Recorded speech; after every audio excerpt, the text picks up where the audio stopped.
1, 2, 3. Isang mapagpalang araw ko sa lahat. Nagpapasalamat po ako sa Panginoon sa pagkakataon na binigay niya sa atin, sa inyo, sa akin, upang minsan pang maipahayag ang kabutihan, ang kapangyarihan ng ating Panginoong Hesus. Bago po tayo magtalakay ng mga pagpapala na kung saan ay nakahanda para sa ating lahat na nakikinig, ako po muna ay magpapakilala sa inyo. Ako po si Pastora Ana de los Reyes, taga Balayan, Batangas. Outreach Pastor po ako ng Jesus Christ the Deliverer, Balayan Chapter. At sa amin pong church, kung saan kumilos ang kapangyarihan ng Panginoon, nagpakilala siya sa amin bilang great provider. At marami na po mga pagpapala, mga blessing na binigay sa mga bawat naniniwala sa ating Panginoong Hesus. Marami po kaming karanasan. At ang bago ko magpatuloy ay gusto ko munang magbasa sa inyo sa libro ng Deuteronomy chapter 28, verse 1 to 6. Ang sabi po dito, kapag dininig ninyo ang tinig ni Yahweh at sinunod ang kanyang kautusan, ipabantog niya kayo sa gitna ng mga bansa. Magaganap nga sa inyo ang mga pagpapalang ito kung susundin ninyo ang kanyang mga utos. Kayo'y pagpapalain niya sa loob at labas ng inyong mga bayan. Pagpapalain niya ang inyong mga anak, lupain, pati mga hayop.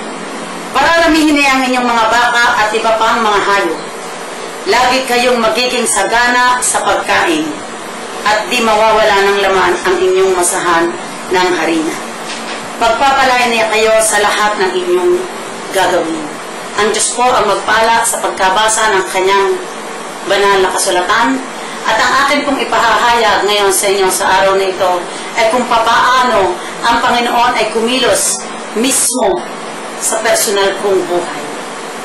Ako po, nung hindi pa nakakakilala sa Panginoon, nalubog sa pagkakautan. Tunay na ang Panginoon ang lahat sa atin. Wala na tayong hahanapin pa.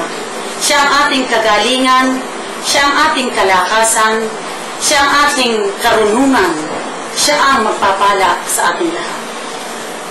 Natatandaan ko po, ang diablo ay nagnanakaw. Sabi sa John 10:10, ang magnanakaw ay pumunta dito upang magnakaw, magwasak at sumira ng buhay.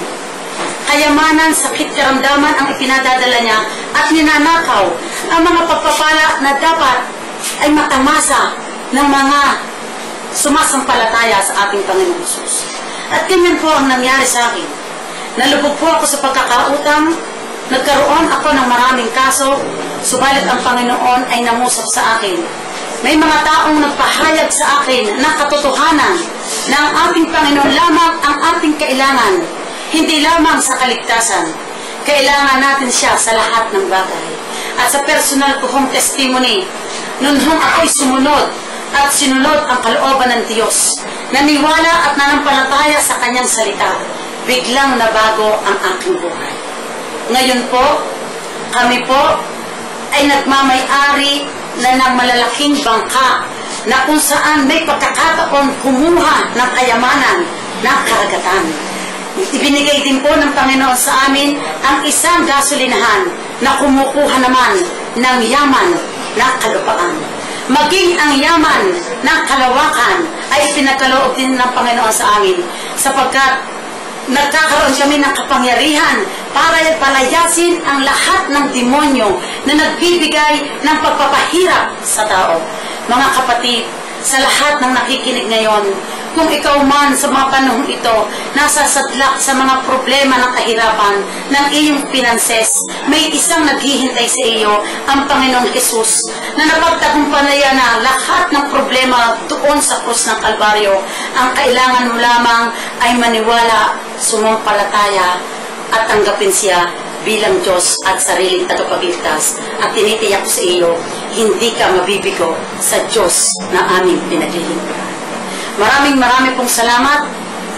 Nais ko po na maipahayag sa inyo. Kung kayo po ay nagnanais na makontak niyo po ako, pwede po kayong tumawag sa 0917-82-500-19 or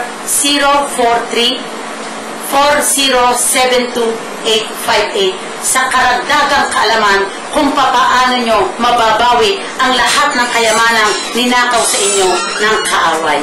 Maraming pong salamat, at sa huli po ay ipapanalangin po kayo. Subalit bago po kayo may panalangin, ako po ay nagnanais na makapagbati sa aking mga kapatid na nasa Italy, si Ate Dada, si Kuya Dortis, Jonas, hello kayo dyan, sa aking kapatid na si Ate Ita, sapagkat ang pangako sa amin ng Diyos, we will conquer the world.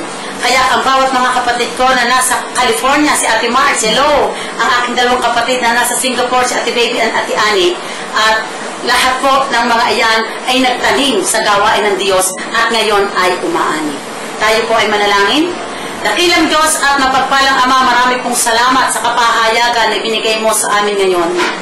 Ama, nakikita mo ang sitwasyon ng bawat tao na nakikinig, nanonood sa iyong programa, O God. At alam namin ikaw, O Diyos, ang makapangyarihan sa lahat.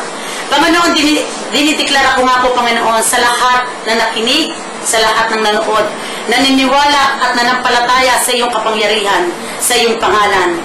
Lord, iibahin mo nga po, Panginoon, ang takbo ng kanilang pamumuhay, Panginoon. Their life will never be the same again, Father. Kung hindi lamang, Panginoon, sila ililigtas mo, O Diyos, baguhin mo, Panginoon, ang kanilang mga pinanses.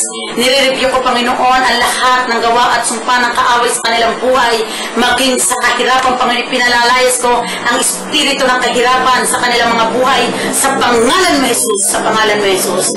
And Lord Father, pinagpipray ko, O Lord Jesus, sa lahat ng naniniwala na babae at lalaki ngayong hapong ito sa iyong banal na pangalan, Panginoon, mangungusap ka, O God, at magpapakilala ka sa kanila sa malalim at biblikal na kaparaanan. Sa pangalan mo, Jesus, ito po ang aking samag dalangin. Amen and amen.